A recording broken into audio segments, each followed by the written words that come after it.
I feel like sex ed at school was always just like funny. Yeah. And everyone just like laughed and felt embarrassed, especially like when you were younger and it'd be like, oh my God, like why are we talking about this with our teacher? Yeah, it would have been. But yeah. No, we never had it to this extreme, I don't think.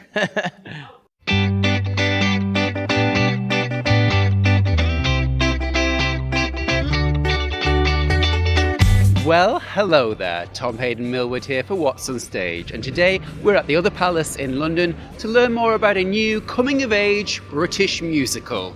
Are you ready? Let's talk babies. So the show's journey so far, we applied back in 2020 for the British Youth Music Theatre's New Music Theatre Award with a sort of early idea for the show. Jack wrote a few songs, we wrote an early synopsis, and then eventually about 7 months later, after lots of postponing for COVID, we won the prize. And we went up to Ipswich in the summer of 2021 with a sort of early draft of it, ready to develop it over the course of 2 weeks with this cast of amazing young people for BYMT. Yeah, and then we invited our now producers to come and see it, and they saw what we saw, which was that it had this potential to be this story for many, many more people to see. So we've done 2 workshops with them since then, and then we did this amazing concert at the Lyric in November, and then here we are now at the Other Palace. So it's basically about a group of Year 11 kids who look after fake baby robot simulators as like a sex ed project. Baby animatronic dolls that are deterrents, they're baby deterrents really. And then I think the best way to describe it is that everyone goes through their own journey, goes through their own thing regarding if it's gender, sexuality or family. Every character is very relatable. You can pinpoint each character to someone you know or yourself. And then it's just, these become like a secondary plot, and then everyone's going on their own journey, which I think is really cool.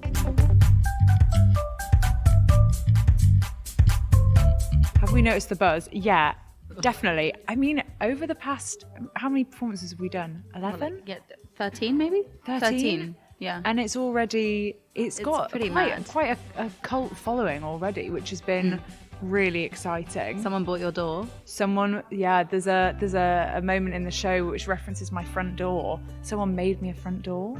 So I was like, wow. Yeah, so people are bringing things of the show in, which are really cool. The Toby cosplay. Yeah, people were cosplaying, so I had someone cosplay as my character. Yeah. It's been really fun to meet everyone after. With this show, we have definitely noticed the buzz around it.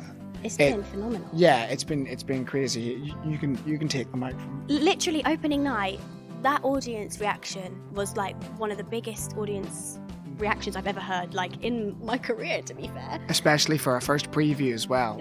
Yeah. We were not expecting anything like it.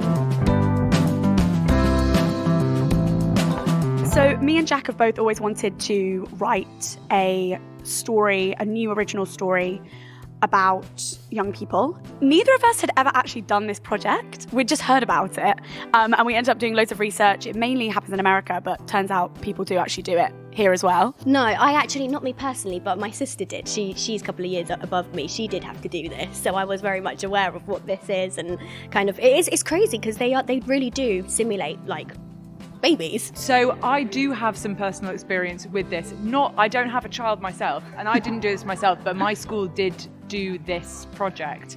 If you did health and social, it was so strange. In sort of year 10, there would just be an influx of people walking down the road with prams, and I'd be like, what's going on? I just remember it crying. I definitely remember it crying, and the fact that you actually really do have to sort of like simulate what it would be like to have a real baby. And that's sort of all I really remember, but I have seen it before, so it is nice to sort of tell this story because it is true. But we've got very attached to ours, or I have anyway. Yeah, definitely.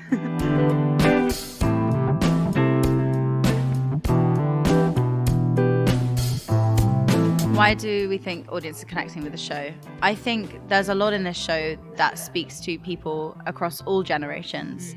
I think something about this show which is so lovely is the fact that it's focusing in on an age group of kids that aren't always really represented in musical theatre. We're seeing a lot more like TV programs now focusing on like year 11 students, you know, kind of pre-sixth form, but not really so much in musical theatre. But also the fact that it's so beautifully British. Yeah. But not in like a corny way. No. Is that fair to say? Yeah, absolutely. Yeah, I think like the characters are all archetypes that we all know. And yeah, you might even be a version of lots of different characters, but also just like the nostalgia of school and like remembering being a teenager and how stressful and big everything feels at that time. I think even now, like even as you get older, those things, they're just different problems, but everyone can kind of see themselves in the story, no matter what age. And also, hopefully, it's very funny. I think the best way to make people feel things is to make them laugh, and also to make them not stop singing the songs. So big bangers, like huge earworms. So sorry if they never leave your head. And there's great songs as well. We Very all good have a good songs. time. Yes. Which is why people love it. Should come. Babies the Musical continues its run at the Other Palace until the 14th of July 2024. As always, you can leave your thoughts about the show in the comments section down below, but please, for the love of plastic robot baby simulators, keep it kind. Subscribe to our channel, give us a like, and ring that bell for notifications. And I'll see you next time for What's on Stage.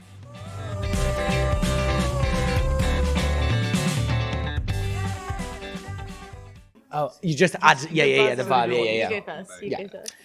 No, you can go first. No, you go first. You don't want to go first. Okay, I'll go first.